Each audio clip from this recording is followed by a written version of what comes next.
네, 여러분 한 주간 또 주 안에서 승리하셨음을 믿습니다. 지난 시간 이제 출애굽 시대 모세가 이스라엘 백성들을 이끌고 나와서 이제 시내산에 도착해서 40일간 시내산에서 하나님께로부터 언약을 체결하고 십계명과 율법, 그 다음에 성막과 제사장에 대한 모든 규례들을 받고 있는 것들을 함께 나눴는데요. 자, 그렇게 이제 모세가 하나님으로부터 이 모든 것을 받고 있는 그 시간에 안타깝게도 이제 시내산 아래서 이스라엘 백성들은 아론을 중심으로 금송아지 우상을 만들어 경배하는 일들이 이제 일어납니다. 이게 선뜻 우리들이 보는 관점에서는 이해가 잘 안 가죠. 어떻게 그럴 수 있을까? 그 과정 가운데 놀라운 하나님의 이적과 역사를 본 동일한 사람들이 불과 그 40일 만에 어떻게 이렇게 변해서 이런 죄를 좀 지을 수 있을까? 사실은 한편으로는 이해가 되지 않지만 다른 한편으로 보면은 이 보이는 것에 익숙한 신앙, 자꾸 뭔가 보여주고 확인해 주기를 요청하는 것에서는 이런 연약함들이 늘 있습니다. 예수님 시대에서도 바리새인하고 서기관들이 예수님께 계속해서 표적을 보여달라고 얘기하죠. 근데 예수님이 표적을 이미 그전에도 보여줬잖아요. 눈먼 자 눈뜨게 하고 귀신 들린 자 자유케 하고 죽은 사람도 살려냈던 역사를 했는데도 다시 와서 또 표적을 보여달라고 얘기하는 거거든요. 안타깝게도 제자들 가운데서도 도마도 예수님의 부활의 사건을 경험하지 못하고 난 다음에 내가 직접 보고 내 손가락을 넣어봐야겠다 하는 것들을 요청하는 것을 보면서 사실 이 보여지는 것, 어떻게 보면은 이 확인하는 것들을 통해서 신앙생활을 유지하려고 하는 연약함은 늘 한계가 있다라고 하는 것을 볼 수 있고요. 그러나 여기 실상 이 부분에서 정말 가장 우리가 좀 주의해야 볼 것은 백성이요 시내산에 머문 지가 이제 한 40일 조금 지났거든요. 근데 그 전에 애굽 재앙들 봤죠. 홍해 사건 경험했죠. 아말렉 전투 경험했죠. 그리고 구름 기둥, 불 기둥으로 하나님이 인도하신 거 다 경험했고요. 여러분 백성들이 아론에게 하나님을 만들어 달라고 요청하는 그때도 분명 제가 믿기로는 그들 만나 먹으면서 그거 하고 있었을 거예요. 그 만나는 도대체 어디서 왔는데? 하나님의 인도하심에 대한 표적, 사인이거든요. 그럼에도 불구하고 도대체 이렇게 어떤 하나님에 대한 확인을 그들은 이렇게 원하는가? 도대체 얼마만큼 확인해주고 보여주면 안심할까? 영원히 안심하지 않죠. 그런 것은 사실은. 그래서 저는 우리가 어느 순간 살아계신 하나님과의 만남, 인카운트를 통하여 깊게 하나님을 경험하고 체험하는 신앙도 물론 중요하지만 우리 일상에서 아무것도 보지 못하고 때로는 아무것도 느끼지 못하고 확인된 것이 없음에도 불구하고 하나님이 이미 우리에게 주신 약속의 말씀을 붙들고 그 말씀을 의지하여 신앙생활을 해 나가는 성숙함, 이런 믿음의 본질을 붙드는 그런 믿음 생활은 굉장히 중요하다라고 볼 수 있습니다. 여러분 의도적으로 하나님은 어떤 일정 기간 동안 전혀 말씀 안 하시고요. 전혀 나타내시고 확인시키지 않는 때도 있어요. 그 이유가 여러 가지가 있지만 사실 하나님은 더 근본적인 이유가 뭐냐면은 우리가 원하는 대로 움직여주는 하나님이 아니라는 거예요. 그러니까 여러분 이 어처구니 없는 어떤 이 죄의 가장 근본적인 그 문제가 뭐냐면 우리 안에 내재되어 있는 죄성인데 그것은 뭐냐면 우리가 원하는 신, 우리가 원하는 대로 해주는 하나님, 이것에 대한 욕구다라고 하는 것이에요. 출애굽기 32장에서 언급한 대로 이렇게 얘기합니다. 우리를 위하여 우리를 인도할 신을 만들라. 그러니까 사람들은요 우리가 섬겨야 될 하나님보다도요 우리를 위해서 우리를 섬겨줄 신을 원한다라고 하는 거예요. 우리가 원하는 방식, 우리가 원하는 때, 우리가 원하는 모습으로 그렇게 해줄 수 있는 하나님, 그런 신을 원한다라고 해요. 그래서 어떻게 보면 신앙생활도요 열심히 하고 있는 것 같다가도요 한순간에 무너지는 분, 너무 어처구니 없이 그렇게 실족하시는 분들 많이 보죠. 여러분 여러 이유가 물론 있지만 여러분 그런 분들 대부분의 이유가 뭔지 아세요? 자기중심적인 하나님, 내가 원하는 때 내가 원하는 방식으로 어떻게 보면은 내가 요구하는 대로 그럭저럭 잘 맞춰줬던 하나님이었는데 어느 순간 전혀 그렇게 안 되는 하나님. 그걸 발견할 때 무너지는 분들이 참 많이 보고 상처받았다, 실족했다, 하나님에게 실망했다 이런 분들이 굉장히 많다라고 하는 거예요. 그러니까 가장 근본적인 문제가 어디에 있냐면은 자신이 하나님 되고 싶어 하는 거죠. 자기 마음대로 자기가 원하는 대로 해줄 수 있는 하나님에 대한 욕구. 사실 이게 원죄 뿌리기도 합니다. 근데 이게 지독하리만큼 우리를 따라다녀요. 이게 성숙한 그리스도인이라고 해서 이 부분에서 영원히 자유하지 않습니다. 우리는요, 본질적으로 우리 중심적, 자기 중심적인 신앙생활로 자연적으로 들어갈 수밖에 없는 그런 죄성을 갖고 있는 연약한 인생이다라고 하는 것을 기억해야 합니다. 그래서 우리는 늘 말씀과 기도의 자리 가운데 나아가서 가장 본질적으로 우리가 그 기도와 말씀의 자리에서 하는 게 뭐예요? 나를 쳐서 하나님의 말씀에 맞추고 기도를 통해서 나를 꺾고 하나님의 마음과 뜻에 맞추는 과정이잖아요. 사실 그게 핵심이거든요. 그래서 예수님은 자기를 따라오는 사람들이 가장 먼저 뭘 원합니까? 자기 자신을 부인하고 그리고 자기 십자가 지고 따라오라고 하는 거예요. 그러니까 여기서 이스라엘 백성들이 광야에서 그 놀라운 경험을 했는데도 불구하고 결국 버리지 못했던 것은 뭐냐면은 우리가 원하는 대로 안 해주시는 하나님. 나중에 광야 40년에서도 여러분 동일하게 조금만 힘들고 어려움. 왜 우리가 힘들대? 왜 우리가 힘들고 어려운 이 상황을 우리가 원하는 대로 잘 안 해주냐? 그래서 그들이 늘 하는 게 뭐예요? 불평하고 원망하고. 이것이 사실 근본적으로 하나님이 이 시대를 살고 있는 우리 그리스도인들 안에서도 훈련하고 다루기를 원하시는 핵심입니다. 자, 그러면 도대체 왜 갑자기 이 금송아지가 튀어나왔나? 우리를 이제 인도할 하나님을 이제 구했을 때 어떻게 이 금송아지가 같이 나왔을까? 사실 이 금송아지는 시내산에서 어느 날 갑자기 이게 튀어나온 게 아니고요. 여러분 재밌게도 나중에 가나안 족속도 이 금송아지 섬기고요. 분열 왕국을 일으켰던 북왕국 이스라엘의 여로보암이 그렇게 북왕국 10지파를 뜯어서 나가서 가장 먼저 한 게 뭐냐면 베델과 단에다가 이 금송아지 상을 세운 거예요. 근데 여러분 더 재미있는 것은 뭔지 아십니까? 지금 우리가 살고 있는 21세기 지금 이 시대에도요. 뉴욕 맨하탄 월가에 이 금송아지 상이 똑같이 있어요. 너무 놀랍지 않아요? 그 오래전 출애굽 시대에 있던 게 나중에는요. 가나안 족속이 가나안 땅에 들어가 보니까 걔네들도 섬기고 있고요.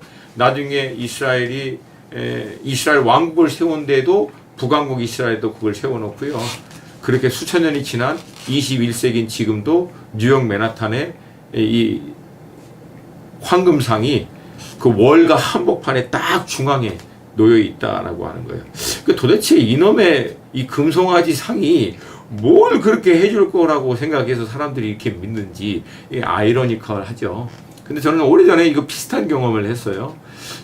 저는 그 믿지 않는 가정에서 저희 어머님이 사실 예수님 빼고는 다 섭렵하신 분이에요.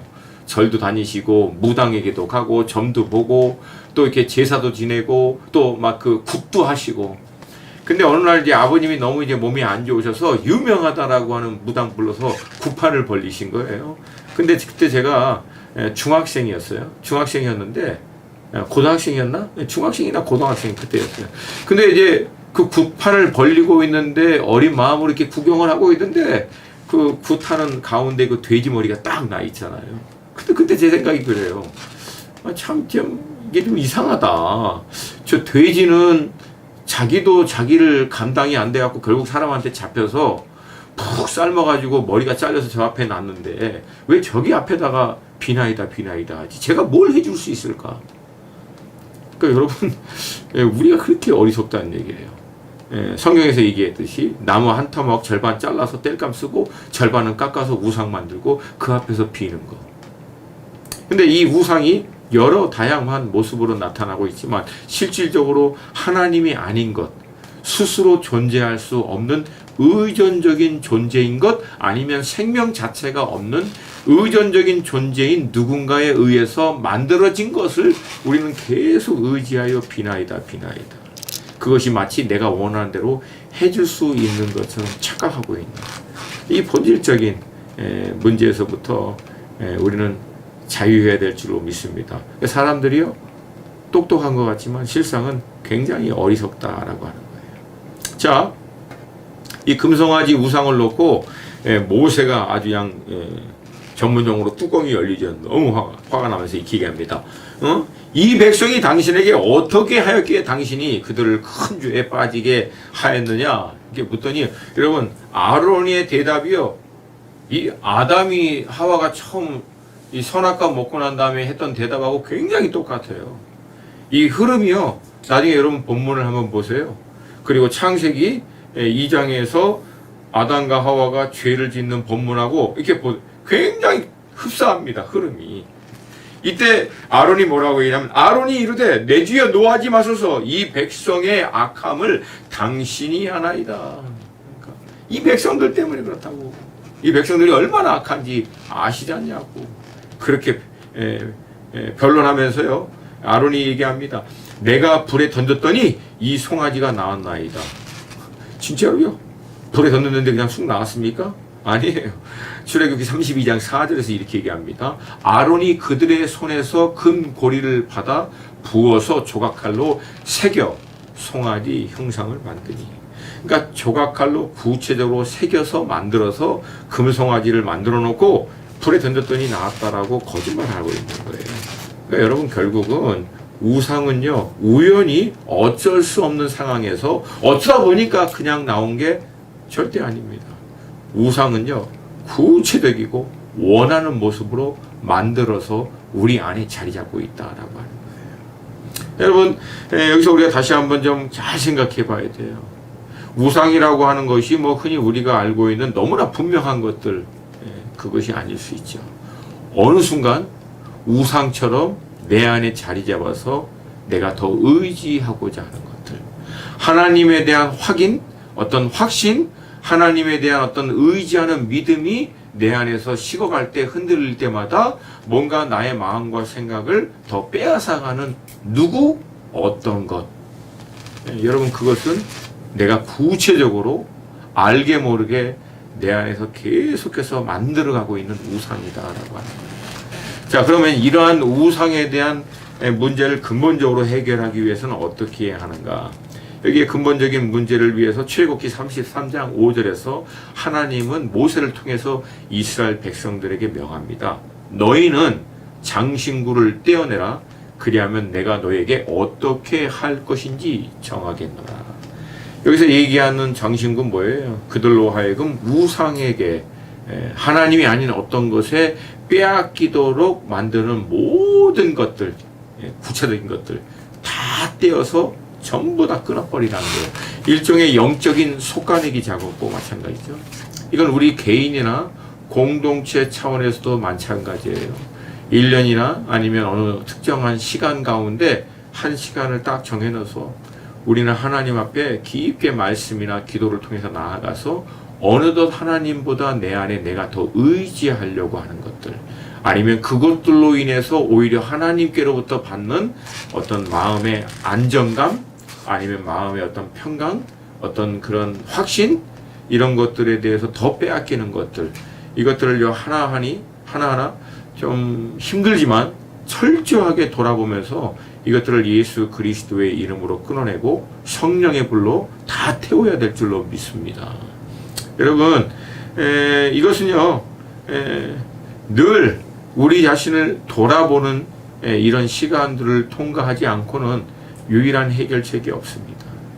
그러니까 날마다 우리가 말씀과 기도 앞에 보는 것도 중요하지만 1년에 어느 특정한 시간들을 좀 구별하여 세워서 좀 더 깊은 곳에 우리 안에 내재되어 있는, 알게 모르게 내가 어느 순간 하나씩 구체적으로 만들어가고 있는, 하나님보다 더 우선순위에 두고 있는 것, 하나님보다 더 심적으로 의지하는 것, 실제적으로 더 붙들려고 하는 것들을 솎아내는, 이 장신구들을 떼내는 작업들이 우리에게 필요하다라고 하는 것이에요. 여러분, 주님 오시기 전까지, 아니면 우리가 이 땅의 삶을 다 마치고 주님께로 돌아가기까지 이 부분에서 영원히 자유하시는 분은 아무도 없어요. 날마다 하셔야 됩니다. 자, 그리고 이 사건 후에 모세는 하나님께 나아가서 은혜를 구합니다. 이 모세의 기도의 핵심, 그렇죠? 이 백성을 용서하여 주시옵소서.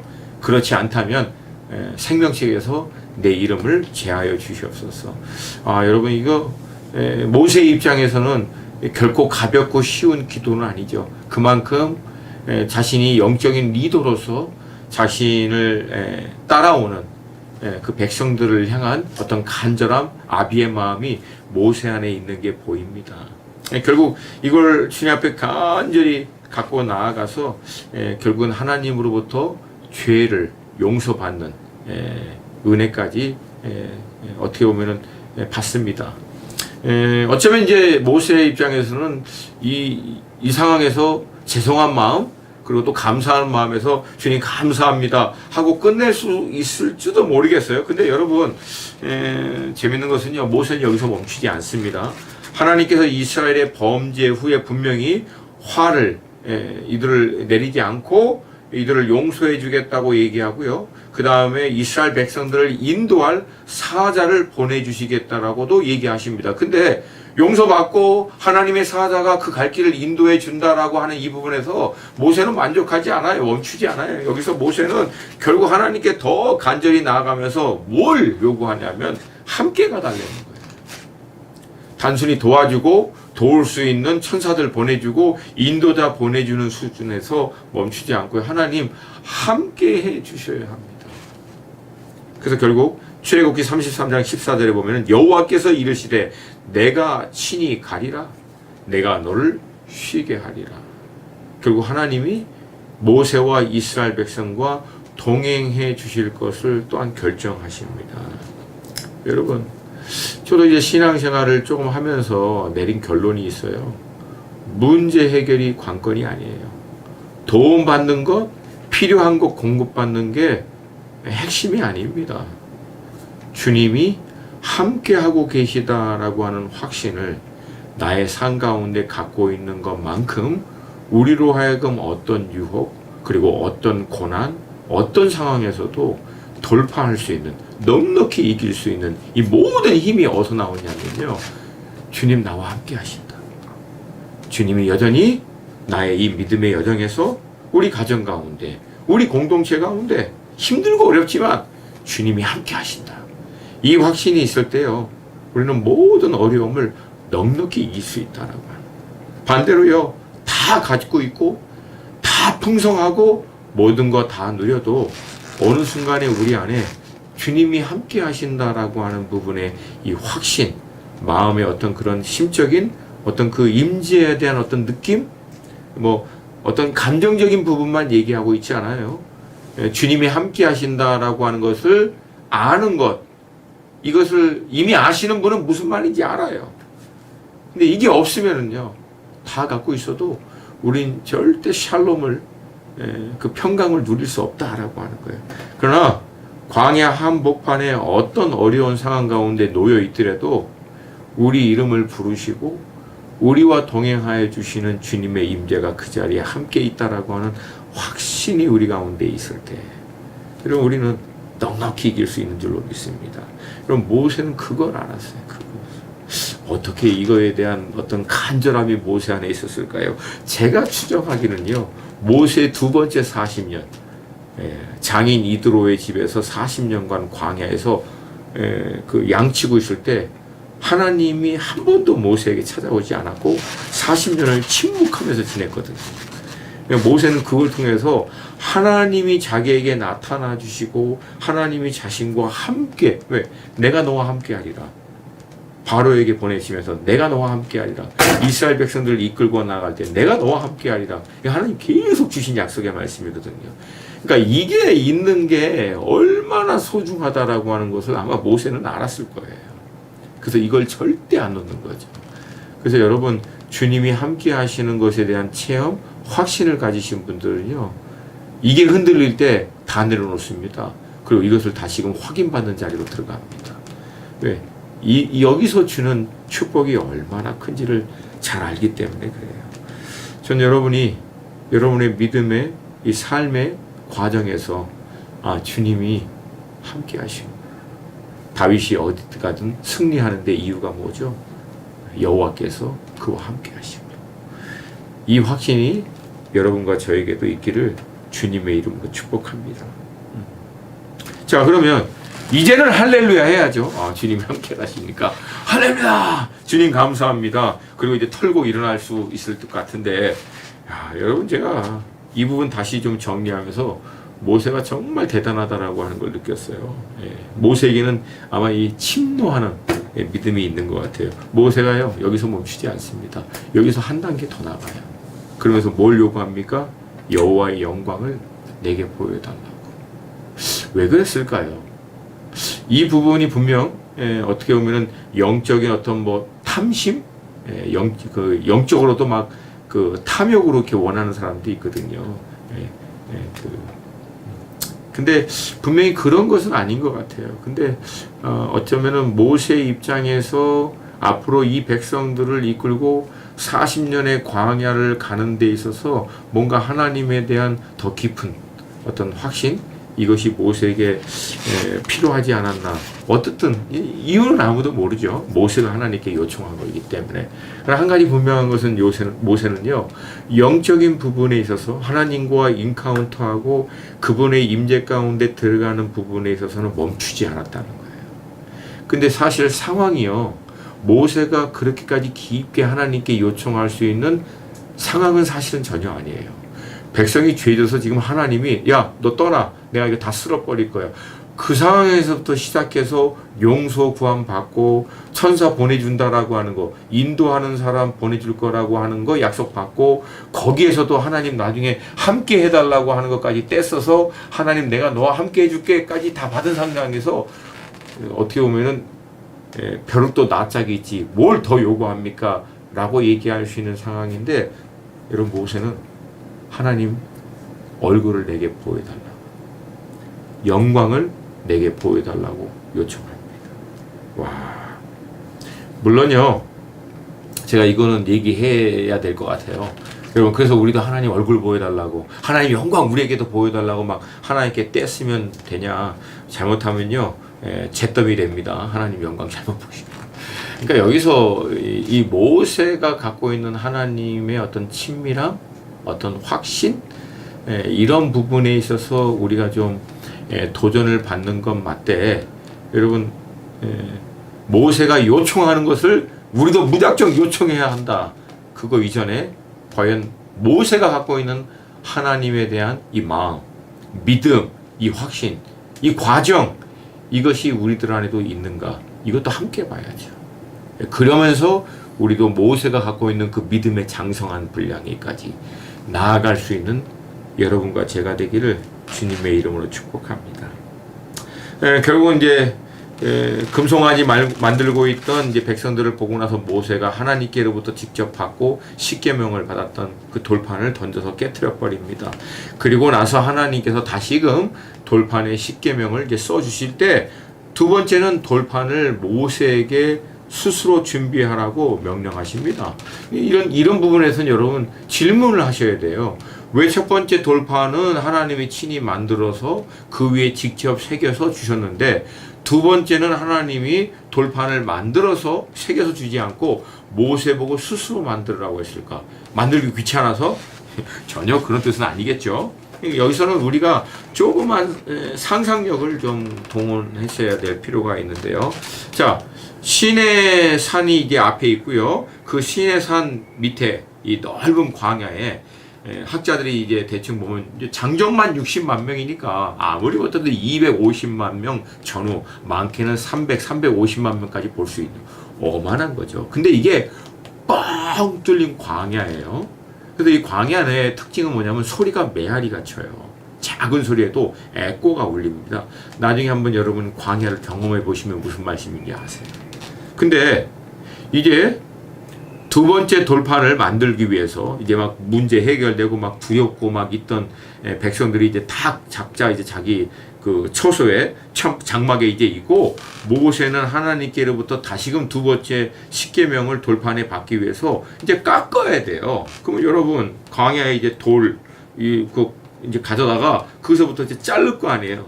뭐 연장으로 그리고 일단 거기다 글씨를 새기려면 평평하게 만들려면 이 작업이요. 한번 해보시면 알겠지만 결코 쉽지 않습니다. 지금부터 뭐 톱이 있어서 돌을 돌판으로 톱으로 자르는 게 아니라 하나하나 다 깎고 마름질하고 하는 작업이요. 이건 아무리 못 걸려도 몇 시간은 좋게 걸릴 거예요. 더구나 글자를 그 위에 새길 수 있을 만큼 깨끗한 어느 정도. 근데 당시 기구는 없잖아요. 다 하나하나 깎아야 되잖아요. 그러면 여러분 그 광야의 백성들이 그 상황에서 분위기가 어땠을까요? 장막에서 다들 쥐죽은 듯이 있을 거 아니에요. 조용히. 왜? 하마터면 다 몰살당할 뻔했잖아요. 하나님 분노하셔가지고. 그러면 다 그러고 있는 때에 그 광야의 천막에 모세의 그 터에서 모세가 그 가운데서 정으로 망치로 돌을 깎는 치는 소리가 날 거 아니에요. 결코 작을 게 아니라는 거예요. 제가 볼 때는. 그럼 그 소리가 광야 전체에 다 퍼졌을 거 아니에요. 그러면 그 소리 듣고 있는 이스라엘 백성들의 마음이 여러분 어땠을 거라고 생각하세요? 한번 깽 칠 때마다 뜨끔했겠죠. 뜨끔. 근데 그게 몇 시간 정도 좋게 지나갔을 거라. 그럼 여러분 그 과정들을 통해서 상상력을 한번 발휘해 보세요. 이스라엘 백성들이 그걸 듣고 있으면서 그거 마치고 아침에 일찍 다시 올라갔어요. 그러니까 사실은 제가 보기에는 이건 추정이에요. 어느 누구도 모르죠.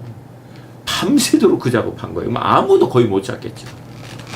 그러면 여러분 그거 들으면서 무슨 생각을 했을까요? 아마 많이 회개했을 거예요. 많이 마음과 생각들을 돌아보면서 우리가 미쳤지. 왜 금송아지는 만들어서 제정신이었나? 도대체 우리가 불기둥 기름기둥 다 보고 홍해도 건너온 우리가 도대체 왜 이렇게 미쳐가지고 왜 그랬지? 아마 별의별 생각들을 오만 가지 다 했을 거예요. 근데 결론은 딱 한 가지 거예요. 두려운 마음. 그러면서 마음들을 각자 돌아보는 시간들을 충분히 갖지 않았을까. 제가 믿기에는 하나님께서 그 시간들을 통해서 이스라엘 백성들 한 사람 한 사람이 각자의 마음, 그 중심을 철저히 하나님 앞에 회개하고 돌아보는 시간들을 갖도록 하는 의미가 아니었는가. 제가 볼 때는 그렇게 봅니다. 이와 비슷한 예화를 예수님이 신약시대에 씨 뿌리는 자의 비유를 통해서 옥토에 뿌려진 자들이 결국 30배, 60배, 100배의 열매를 맺는다. 그럼 여러분 옥토는요 그냥 되지 않습니다. 자갈 다 걸러내야 되고요. 가시덤불이 있으면 다 뽑고 그거 정리하는 수없는 과정을 통해서 말씀이 떨어져서 30배, 60배, 100배의 열매를 맺을 수 있는 마음으로 준비되는 거예요. 똑같은 거 얘기합니다. 결국 어떻게 그 마음이 준비됐느냐가 말씀이 역사하여 열매를 맺을 수 있느냐 이걸 결정합니다. 그러니까 결국 하나님은 이제 본격적으로 시작해야 할 이 가나안의 여정, 이 여정을 위해서 마지막으로 이스라엘 백성들을 다만 장신구를 떼어낼 뿐만 아니라 마음의 중심을 준비하는 시간들을 갖게 하기 위하여 모세에게 돌판을 스스로 깎으라고 얘기하지 않았는가 추정해 볼 수 있죠. 그리고 예수님은 예화를 통해서 말씀은 살아서 운동력이 있어 좌우의 날선 검보다 예리해서 우리의 혼과 영과 및 관절과 관절을 찔러 쪼개고 우리의 마음의 생각을 감찰하는 게 맞지만 그 말씀이 실제적으로 30배, 60배, 100배를 맺기 위해서는 우리 마음이 기경되고 깨끗하게 준비되어야 된다라고 하는 것이죠. 자, 다시금 모세가요 이 돌판 준비해서 시내산에 올라갑니다. 올라가서 여호와 하나님 앞에 나아갑니다. 이때요 여호와 하나님이 모세를 향해서 다음과 같이 얘기합니다.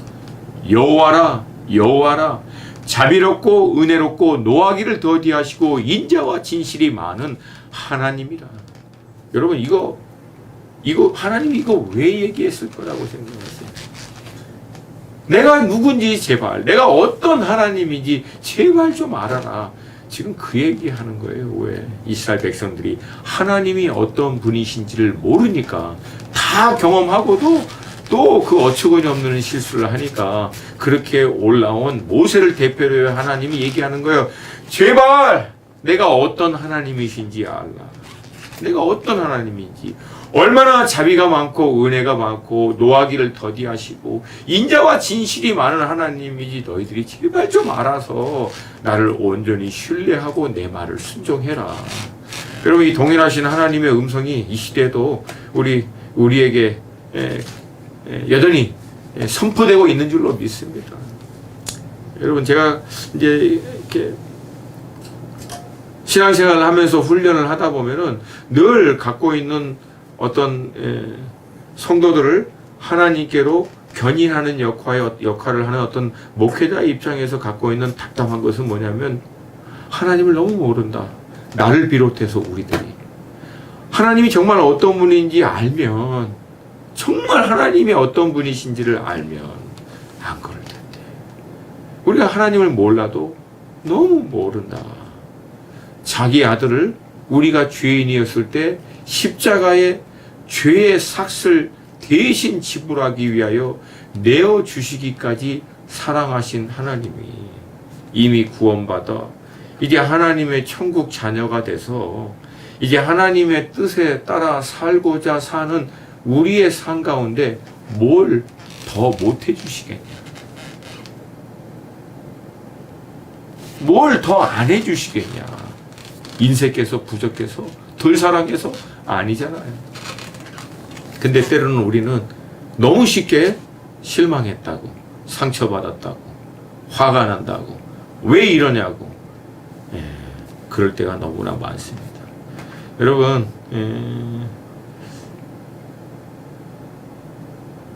저는 이 부분에서 우리가 조금 한 번만 좀 깊이 생각해 봤으면 좋겠어요. 어떤 분들은 얘기해요. 하나님이 가끔 가다가는 너무나 좀 무리하게, 전혀 이성적이고 합리적이지도 않고 너무나 말도 안 된 어떤 그런 요구를 하는 것들이 있다고. 이거는 좀 너무하지 않냐고. 여러분, 하나님이 이성적이고 합리적이신 분이면요, 이스라엘 백성들은요, 광야 한복판에서 이미 끝났습니다. 하나님이 굉장히 이성적이고 합리적이고 논리적이신 대로, 우리가 요구하는 대로 해주신 분이 맞다면은 예수님 이 땅에 오실 이유가 없어요. 그러니까 우리는 사실은 하나님에게 뭘 요구하고 있는지도 잘 몰라요. 여러분, 하나님이 우리의 이성과 합리적인 대로 안 해주신 게 감사합니다. 다시 한번 얘기합니다. 여호와라, 여호와라, 자비롭고 은혜롭고 노하기를 더디하시고 인자와 진실이 많은 하나님이시라. 여러분, 그 하나님이 우리 하나님이심을 감사드립니다. 네, 이제 모세가 두 번째 시내산에 올라 다시금 이제 하나님께로부터 그 십계명을 비롯하여 그 율법을 다시금 다 확인받고 난 다음에 이제 본격적으로 하나님의 말씀에 따라서 성막을 세우고 또 제사장을 세우고 또 그 모든 것들을 이제 본격적으로 진행하는 작업에 이제 들어갑니다. 근데 여기 출애굽기 35장 21절에 보면은 이 본격적으로 그 일을 실행할 때 이렇게 기록하고 있어요. 마음이 감동된 모든 자와 자원하는 모든 자가 와서, 이제 기록되어 있는데, 성막과 성막의 기구들, 그리고 구체적인 다른 모든 것들을 구체적으로 어떻게 세워야 하고 진행해야 되는 것에 대해서 하나님이 다 말씀해 주셨지만, 그 일을 실제적으로 행하는 과정에서는요, 감동되고 마음이 자원된, 그렇게 헌신하기를 원하는, 그렇게 기뻐하는 자들을 통하여 이 일을 진행하라고 하십니다. 그러니까 여러분, 주님의 몸된 교회, 또 그 몸의 교회의 지체를 이루고 있는 우리 한 사람 한 사람이 그 교회를 향한 하나님의 어떤 부르심, 그 교회가 나아가야 할 어떤 비전들, 이것들은 분명 교회의 머리가 되신 주님께로부터 받고 그 방향을 향해서 한 마음으로 나아가지만, 그 일을 실제적으로 진행하는 데 있어서 하나님은 강압적으로, 아니면 그 휘길적으로 하나하나 이런 식이 아니라, 그 마음이 기도하는 가운데 감동을 받거나 아니면 그 마음 가운데 자원하는 소원함이 일어나서 기쁨으로 즐겁게 동참하고 헌신하고자 하는 그런 사람들을 통해서 사실 하나님이 공동체에게 주신 뜻은 실제적으로 이루어집니다. 물론 according to the word of God, 하나님이 주신 말씀에 따라서. 그러나 그 말씀을 듣고 마음이 감동되고 자원하고 기뻐하는 마음으로 동참하기를 원하는 사람들을 통해서 하나님은 그 일을 행하기를 원해요. 그래서 제가 이제 오래전 이제 뭐 선교 단체도 하고 교회에서 이제 사역도 하고 하면서 이제 그 일을 할 때 제가 좀 내린 원칙이 있어요. 일을 할 때 일하면서 막 인상 쓰고 막 하기 싫은데 막 억지로 하고 그러면요 하지 말라 그랬어요. 오늘은 하지 말자. 그만하자. 이게 왜? 영광도 안 돼요, 영광도. 그리고 그렇게 되는 일을 통해서 하나님께서 뭐 영광 받고 뭐 하나님의 뭐 뜻이 이루어지고 거의 불가능합니다. 그렇게 안 돼요. 여러분, 그래서 이왕에 하려면 기쁘게 하세요. 즐겁게. 사실 기쁘지 않아요.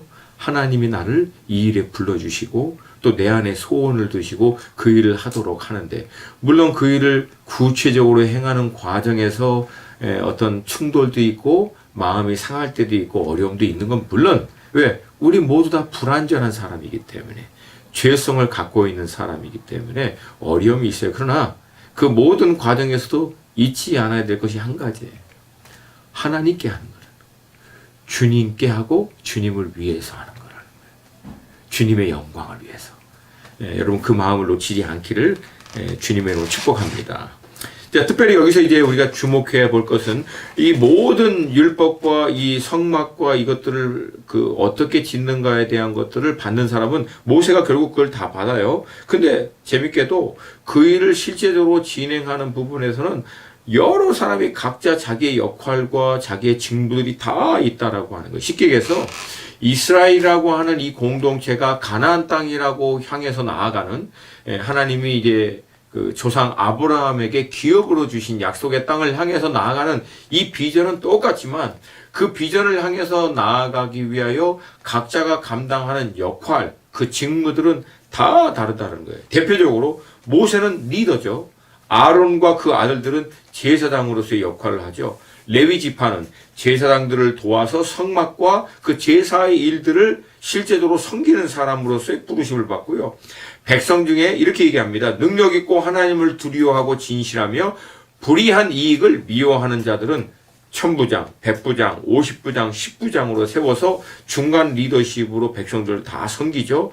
더구나 또 이 성막을 구체적으로 이 기구들을 만드는 부분에서는 성경 구절에서 이렇게 얘기합니다. 유다 지파 홀의 손자 우리의 아들인 부살렐, 그리고 또 한 사람은 누구예요? 오홀리압이라고 하는 사람. 근데 이 두 사람이 특별히 하나님의 부르심에 따라 이 일을 감당하게 된 이유를 이렇게 얘기합니다. 하나님의 영을 그에게 충만하게 하여 지혜와 총명과 지식으로 여러 가지 일을 하게 하시되. 이 부분에 대해서는 물론 다 100% 그렇습니까? 라고 하는 부분에서는 제가 100%다 라고 하는 것은 얘기하지 않게요. 물론 95%, 90%. 그러나 거의 많은 경우에 이들이요, 실력 있고 능력 있어서 하나님이 부른 게 아니에요. 성경에도 잘 보세요. 하나님이 어떤 특정한 사람을 불렀을 때요, 실력 있고 능력 있고 경험 많아서 부른 케이스는 제가 알고 있는 경우에는 많이 없어요. 거의 없어요. 근데 반대로 오히려 하나님이 불렀을 때 그들이 믿음으로 하나님의 부르심에 반응하니까 그때 성령이 임하시고요, 감당할 수 있는 지혜와 능력을 주셨다라고 하는 말씀은 더 많아요. 제자들도 마찬가지고요. 우리가 알고 있는 사사시대의 사사도 그렇고요. 하다못해 많은 이스라엘의 역사 가운데 쓰임받았던 대부분의 사람들이요, 그들이 어마어마하게 준비가 됐고 막 역량이 있고 경험이 많고 지도자로서의 어떤 자질들이 있기 때문에 하나님이 갖다 썼다? 없어요. 사실은 아무 준비도 안 되고 부족한 것도 너무나 많은데 하나님이 그들을 부릅니다. 근데 놀라운 건 뭐예요? 하나님의 부르심에 이들이 반응한 거예요. 그 일이 어떤 일이든 간에 하나님이 불렀을 때 이들이 믿음으로 하나님이 자신들에게 맡겨진 역할, 그 일을 딱 믿음으로 반응했더니 필요한 재능, 지혜, 능력 이걸 하나님이 주시고요. 많은 경우에 그들이 하나님 앞에 더 깊게 나아가면 더 큰 은혜로 부어주시는 예가 너무 많아요. 그러므로 여러분, 우리가 하나님 앞에 좀 깊이 나아갔을 때 특별히 공동체를 섬기기 위해서 아니면 이 시대 가운데 하나님이 나를 어떤 구체적인 역할, 일에 부르셨다. 데스티니라고 부를 수도 있고요. 아니면 어떤 콜링, 구체적인 어떤 역할로 나를 부르셨다라고 할 때 그 일을 내가 과연 할 수 있느냐 없느냐 그거 생각하시면 안 돼요. 하나님이 정말 나를 그 일로 불렀느냐 그렇지 않느냐 그것만 확인하시면 돼요. 부르신 분이 내가 순종하면 어련히 다 알아서 하시겠습니까? 하나님 우리에게 요구하는 것은 불렀을 때 순종하고 반응하다라고 해요. 저 경우에도 마찬가지예요. 저는 정말 준비가 안 됐고 부족한 사람이거든요. 25살에 주님 만나고 1년 반 교회에서 성경 공부하고 이것저것 열심히 하다가 그 다음에 일본 선교사로 간 거예요. 무슨 선교사예요? 자질도 없죠. 근데 그때는 정말 심장이 탔거든요. 다 할 수 있을 거예요. 그냥 시켜만 주십시오. 그랬더니 가서 주님이 2년 동안 일본 선교 잘 마치고 아름다운 열매 맺게 하고 그리고 돌아와서 전도사 시작했는데 여러분 그거 합쳐봐야 제가 훈련받은 거 일본 선교까지 다 합쳐도요 불과 4년뿐이 안 돼요. 그러니까 주님을 깊이 인격적으로 만나고 3년 반 4년 지나서 저는 사역 시작한 거예요. 얼마나 부족했겠어요. 말씀인들 제대로 알았겠어요. 근데 제 안에 딱 한 가지 있었어요. 뭘 시키든 무조건 하겠다. 그랬더니 주님이 그때부터 저를 계속 만들어 가시고 놀랍게 은혜 주셔서 지금요 오히려 제가 그때보다 더 시원찮아요. 지금은 제가 많이 타락해 가지고 제대로 못하죠. 그때는요 얼마나 제 영이 맑았는지 주님의 음성을 그렇게 많이 들었어요. 묵상하다가. 요즘엔 듣기가 힘들어요. 지금 요즘 그래서 내가 좀 정신 차리고 있어요. 다시금 회복하려고. 그때는요 매일 새벽에 나가서 2시간씩 기도했거든요. 그리고 1시간씩 묵상하고 그리고 하나님 말씀 계속 읽고 대신 잠을 줄였죠. 그때는. 그러다 보니까 늘 주님의 음성이 있고 막 찬양이 입에서 떠나지 않고 그러니까 계속 공급이 있는 거예요. 그러다 보니까 막 하나님이 여기저기 막 쓰임받게 하시고 나중에는 경험도 부족하고 많은 것이 미흡함에도 불구하고 선교단체도 세우게 하고 많은 젊은 사람들을 인도할 수 있도록 하나님이 은혜 주셨죠. 제가 잘해서 능력이 있어서 절대 아닙니다. 그러니까 여러분 하나님 부르시는데 순종하면 그분이 우리를 기름 부어주시고 감당할 수 있는 능력으로 역사해 주실 줄로 믿습니다. 자, 이렇게 하나님께서 이스라엘 백성들에게 명령하신 이 말씀에 따라 그리고 모세의 리더십 아래 자원함에 그리고 또 각자의 부르심의 역할대로 이 역사를 다 마치게 되니까 출애굽기 40장 34절에서 이렇게 얘기합니다. 그거 다 끝나고 난 다음에 구름이 회막에 덮이고 여호와의 영광이 성막에 충만하매. 그러니까 결국 하나님의 말씀에 따라 하나님이 세우신 영적인 리더의 리더십 아래 자원하는 사람, 감동받은 사람, 각자 부르심의 역할에 따라 모두가 하나님의 말씀을 다 이루어 완성을 딱 끝나고 나니까 나타나는 결과가 뭐냐면 하나님의 임재와 영광이에요. 모두가 볼 수 있는, 아무도 부인할 수 없는 분명한 하나님의 영광과 임재가 딱 나타나는 거예요. 저는 여러분 이 시대도 하나님이 정확하게 이렇게 역사하신다고 믿습니다. 하나님이 우리 공동체에게 또 우리 개인에게 우리 민족에게 아니면 이 시대를 살고 있는 우리 그리스도인들에게 지금 무엇을 말씀하고 무엇을 원하시는가에 우리가 경청하여 듣고 그 말씀에 따라 하나님이 세우신 영적인 리더의 리더십에 순복하며 그 인도하심에 따라 함께 질서 있게 각자의 부르신 역할대로 그 믿음의 그 분량대로 그 역할을 충성스럽게 감당하여 하나님의 말씀하신 그 뜻이 온전히 이루어지는 공동체, 개인의 삶, 시대 가운데서도 결국 하나님은 하나님의 영광을 나타내신다는 거예요. 그게 제사장 나라로서의 역할이고요. 그리스도 예수 안에서 이 시대를 살고 있는 우리에게는 왕 같은 제사장으로서 우리가 해야 할 역할인 줄로 믿습니다. 왕 같은 제사장인 우리가 나타내야 될 것은 우리의 유일한 대제사장이신 예수 그리스도를 우리의 삶을 통해서 나타내는 것이죠. 그리고 하나님은 이 패런이 지금도 똑같아요. 하나님이 뜻을 가지시고요. 시대마다 그 뜻을 개인과 공동체와 그 다음에 민족들에게 하나님 말씀하시고요. 개인이든 공동체든 민족되든 그 시대 가운데 하나님이 말씀하신 그 초청 가운데 계획 가운데 믿음으로 반응하면 하나님은 그 개인과 그 공동체와 그 민족을 통하여 그 시즌, 그 시대 가운데 이루려고자 하신 하나님의 뜻을 이루시고 그 현장 가운데 하나님의 영광을 나타내십니다. 여러분 화면 보시고 저랑 같이 아모스 3장 7절 읽겠습니다. 화면 보시고 아모스 3장 7절 주 여호와께서는 자기의 비밀을 그종 선지자들에게 보이지 아니하시고는 결코 행하심이 없으시리라. 그러니까 하나님이 어떤 일을 행하기로 작정하시면 그거를 보여주지 않고는 말씀하지 않고는 행하시지 않는다는 거예요. 그 얘기는 반드시 종 선지자들에게 하나님의 계획, 하나님의 뜻을 어떤 일을 행하시기를 원하시는지를 말씀하시고 나타내셔서 그들을 그 일에 동참하게 하신다라고 하는 거죠. 여기서 종과 선지자 같은 의미의 단어를 두 가지의 다른 단어로 반복한 거예요. 이들의 특징은 뭐예요? 종은 뭐예요? 늘 대기하고 있다가 주인이 부르면요. 히내니, 제가 아브라함의 예화를 들었죠. 히내니 뭐예요? 말씀만 하십시오. 늘 준비되어 있습니다. 그래서 종에 대해서 예수님이 예화를 할 때 가장 많이 쓴 단어가 뭐예요? 깨어 있어라. 그게 뭐예요? 주인에게 집중하고 있어라. 주인이 무슨 얘기를 하던 그 의중과 뜻을 정확하게 알고 그대로 순종하는 거예요.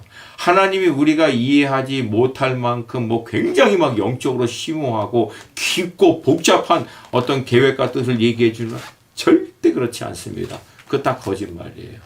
하나님 우리를 몰라요? 우리 수준 모릅니까? 우리가 어떤 문화적인 배경, 어떤 지식과 어느 수준의 사람이고 어떤 영적인 분량을 갖고 있는 사람인지 모르냐고요. 다 알아요. 그 수준에 맞게끔 얘기하십니다. 예수 그리스도의 성육신이 그거 아닙니까? 하나님이 우리 수준에까지 내려와 주신 거잖아요. 우리에게 복음을 전하기 위해서. 우리 언어로, 우리의 문화 안에서 우리가 이해할 수 있도록 하나님은 절대 너무 깊고 심오해서 모르겠다. 그렇게 얘기하지 않으세요. 예, 선지자는요, 하나님이 들은 말씀 그대로 백성들에게 선포하는 자들. 이들의 특징은 뭡니까? 하나님께 집중하고 있는 거예요. 그분의 의중이 뭐지? 그분이 이 시즌 가운데 뭘 원하시지? 그분이 이 시즌 가운데 어떤 일을 행하기를 원하시지? 주님이 이 과정들을 통해서 몸인 교회에게 뭘 말씀하시려고 하지? 여러분, 여기에 집중되어 있는 사람은 주님의 음성을 듣습니다. 그 음성을 듣고 우리가 믿음으로 반응할 때 하나님은 그 시즌 가운데 주님의 일을 행하실 줄로 믿습니다.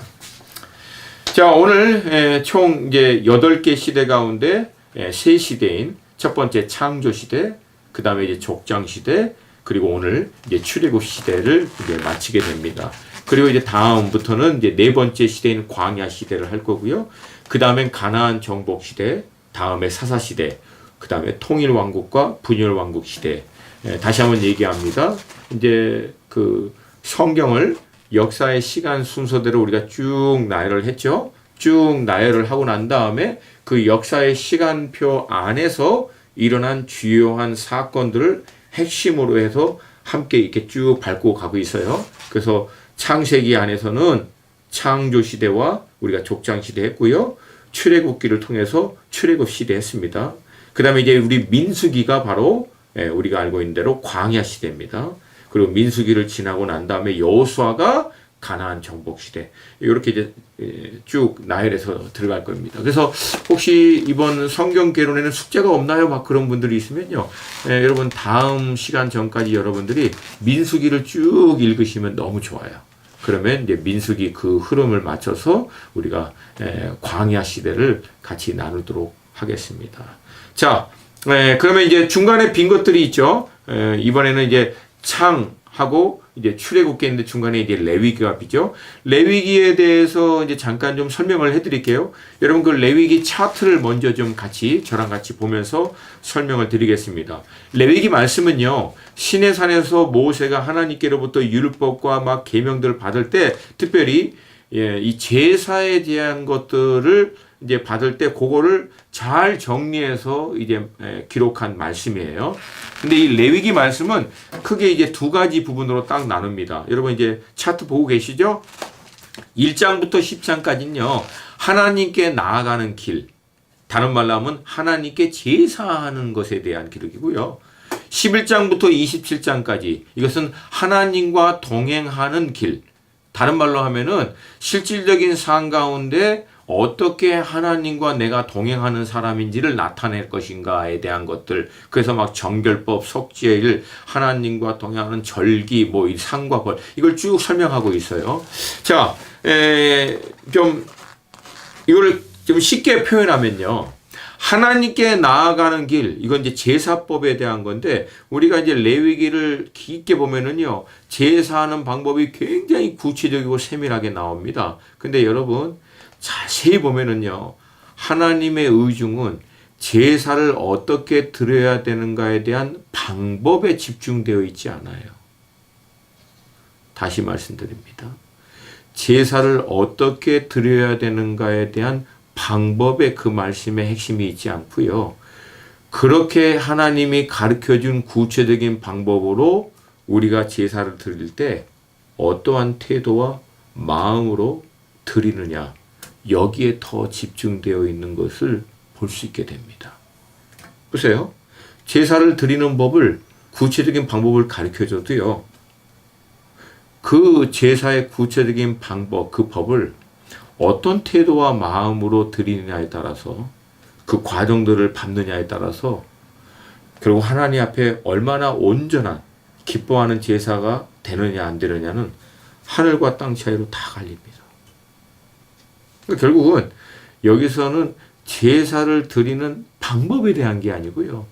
제사를 드리는 사람의 마음, 그 태도, 이게 더 중요하다라고 하는 것을 볼 수 있어요. 그래서 신약에서는 예수님은 요거를 다른 말로 뭐라고 얘기해요? 하나님을 사랑하는 법. 율법의 핵심. 그리고 하나님과 동행하는 길. 이 뒷부분은 뭐예요? 이웃 사랑하는 길. 이웃 사랑.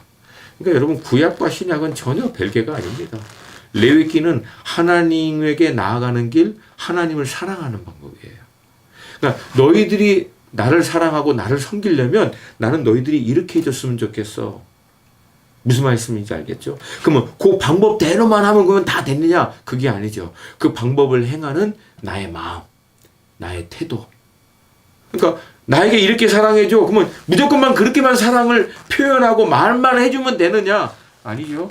그렇게 표현하고 말을 하고 있는 나의 마음의 중심은 과연 그 사람을 향해서 얼마나 간절하느냐에 따라서 나타나는 모습은 너무 다르겠죠. 그러니까 여러분, 사실은 성경은 가장 그 본질적인 것을 늘 얘기합니다. 그것들을 여러분들이 한번 나중에 레위기를 보시면서 발견했으면 좋겠고요. 레위기엔 특별히 이제 1장부터 10장 전체를 보면은 이 5가지 제사의 종류에 대해서 나옵니다. 간략하게 얘기할게요. 흔히 이제 이스라엘 백성들이 하나님 앞에 제사를 드릴 때 5가지 제사의 종류가 있고요. 요 5가지 제사를 4가지 방법으로 제사를 드립니다. 그래서 5가지 종류의 제사는 첫 번째, 우리가 알고 있는 대로 번제, 그 다음에 뭐죠? 소제, 세 번째는 속죄제, 속건제, 화목제, 뭐 그렇게 나옵니다. 그래서 가장 먼저 번제, 그러니까 사람들이 막 번제, 그러니까 와, 이게 태워드리는구나. 근데 여러분 그 이건 영어죠. 그래서 여기서 얘기하는 번은 그거랑 전혀 상관없죠. 그래서 이 번제가 뭐냐면요, 올려드리다 그 뜻이에요. 그래서 하나님께 제물을 올려드리는, 그걸 드릴 때 번제를 드리고요. 두 번째는 소제. 이것은 곡식을 볶아서 그리고 빻아서 빵으로, 이제 떡으로 만들어서 하나님 앞에 태워서 올려드리는 것. 요걸 소제라고 합니다. 그러니까 추수 때 많이 하죠. 추수에 대한 감사의 마음으로. 그 다음에 이제 세 번째는 화목제, 아까 뭐 속건제인데 그 순서는 상관없어요. 화목제, 그러니까 죄로 인해서 하나님과의 화목, 이웃과의 화목이 깨졌을 때 이 화목을 회복하기 위해서 드리는 제사. 그 다음에 이제 속죄제, 뭐 잘 아시죠? 죄를 속죄받기 위한 제사, 속건제, 죄로 인해서 누구에게 이제 피해를 줬을 때 그것을 보상하는 의미에서 드리는 제사, 속건제. 이렇게 5개. 번제, 소제, 화목제, 속죄제, 속건제. 근데 요 제사를요, 드리는 방법들이 있어요. 4가지인데, 첫 번째가 뭐냐면, 화제, 태워서 올려드리는 거죠. 그래서 보통 이 번제 같은 거는 많이 화제로 이 번제를 드립니다. 태워서, 짐승제사를. 두 번째는 뭐냐면, 거제입니다. 이건 뭐예요? 제물을 들어서 올렸다가 내리는 거예요. 대부분 이 거제는요, 그렇게 드리고 난 다음에 제사장하고 이런 사람들이 쓰도록 합니다. 그 다음에 또 하나는 요제예요. 들어서 흔들어서 하나님께 드리는 거예요. 왜 흔들어야 됩니까? 묻지 마세요. 저도 잘 모르겠어요. 하나님, 근데 간단해요. 하나님 흔들려면 흔들면 돼요. 아멘입니까? 아멘이시죠? 손 들으라면 손 들으면 되고. 할렐루야. 청중이 없어서 약간 좀 썰렁하긴 한데, 여러분, 하나님 이름 부르라고 하면 어떻게 하면 됩니까? 부르짖으면 되죠. 그렇죠? Cry out, shout out, make a noise, call upon the name of the Lord. 이게 다 영어인데요. 표현이 다 틀리죠. 우리는 부르짖으라. 너무 획일적으로 이렇게 번역이 되어 있지만 표현이 다 다르지만 어떻게 해요? 외치라는 거예요. 외치라는 거예요. 외칠 때는 어떻게 해요? 외치면 되죠. 그래서 마지막은 전제 또는 관제. 이거 부어드리는 거예요. 그래서 제사를 드리는 방법, 태워드리는 거, 들어서 드리는 방법, 들어서 흔드는 방법, 그 다음에 붓는 방법. 이거는 이제 주로 우리가 알고 있는 대로 포도주나 그 다음에 오일, 뭐라고 그러죠? 오일을 갑자기 생각이 안 나네요. 기름, 기름을 하나님께 부어드릴 때 전제 또는 관제로 하나님께 제사를 드립니다. 자, 이런 방법으로 하나님께 구체적으로 어떻게 제사를 드려야 하는지 1장부터 10장까지 쭉 나왔고요. 그 다음에 11장부터 27장까지는 앞에서 말씀하신 것처럼 어떻게 우리 자신을 정결하게 해야 하는가, 속죄일, 하나님과 동행하는 것에 대한 구체적인 방법들, 그 다음에 7개의 절기들, 그 다음에 마지막으로 이제 안식일에 대한 것들, 소원 예물들, 그러고 나서 레위기를 마치게 됩니다. 자, 여기까지 우리 이제 출애굽 시대까지 강의를 마쳤고요. 여러분 이제 성경을 계속해서 좀 읽으면서 여러분들이 한 가지 좀 기억해야 될 것은 방금 이제 말씀드린 대로 성경에서 겉으로 드러난 뜻이 있고요. 또 하나는 그걸 통해서 그 안에 본질적으로 얘기하려고 하는 핵심이 있습니다. 그러니까 묵상을 하거나 말씀을 좀 볼 때 왜 천천히 곰곰이 생각하면서 말씀을 보냐면은 겉에 표면적으로 드러난 뜻이 아니라 그걸 통해서 결국은 하나님이 주시고자 하시는 본질적인 의미까지 들어가기 위해서는요, 빨리 읽거나 대충 읽으면은요, 다 놓칩니다. 천천히 읽고 곰곰이 생각하면서 읽을 때 그것을 캐치할 수 있어요. 우리 안에 좀 그 딜레마가 있죠. 1년에 성경 통독 한 번은 해야 하는데 할 수만 있으면 2번까지도 좀 했으면 좋겠고, 그리고 성경 통독 많이 하는 것이 굉장히 유익하다. 그거는 분명히 맞는 말이에요. 근데 여러분 동시에 한 가지 또 기억하셔야 돼요. 성경 통독을 얼마나 많이 하느냐, 그것보다도 더 중요한 것은 얼마나 말씀을 정말 깊이 보느냐예요. 그러니까 제가 이 성경 통독에 너무 안 하는 것보다는 물론 좋아요. 근데 이 성경 통독에 너무 매여가지고 거의 막 그냥 뭔 뜻인지도 모르고 막 읽어나가는 분들이 있어요. 다시 얘기합니다. 안 하는 것보다는 물론 좋아요. 근데 그렇게 해서 마치 내가 1년에 한 번씩 성경을 읽는다라고 하는 어떤 그런 마음의 위안을 얻는 분들이 있긴 있지만, 개인적으로 볼 땐 좀 안타까운 것은 그래서 얼마만큼 하나님께서 그 말씀을 통해서 주시고자 하시는 메시지를 캐치했을까, 이거를 깨달았을까 라고 하는 부분에서는 굉장히 회의적일 수가 있어요. 그러니까 조심스럽지는 하지만 만약에 목사님에게는 2가지 선택이 있습니다. 굉장히 적은 말씀을 천천히 오래 깊게 볼 수 있는 방법이 있고, 하나는 굉장히 많은 양을 빠른 시간 내에 빨리 이렇게 읽는 방법이 있는데, 둘 중에 하나만 해야 한다면 목사님 뭘 하시겠어요? 저는 주저하지 않아요. 첫 번째 합니다. 첫 번째 해요. 첫 번째를 해요. 그러니까 저는 그래서 시간을 많이 확보하려고 하는 거예요. 천천히 오래 하나님 말씀을 깊게 들어갈 수 있도록 시간을 확보하는 거예요. 여러분, 그래서 그 말씀의 표면적 의미만이 아니라 그 말씀을 통해서 본질적으로 하나님이 주시고자 하시는 그 깊은 게까지 들어갈 수 있게 되기를 주님의 이름으로 축복합니다. 이제 가장 큰 도움은요, 날마다 묵상하는 그 본문이 시작하기 전에 그 성경 전체를 한번 천천히 읽는 거예요. 그것처럼 좋은 방법이 없어요.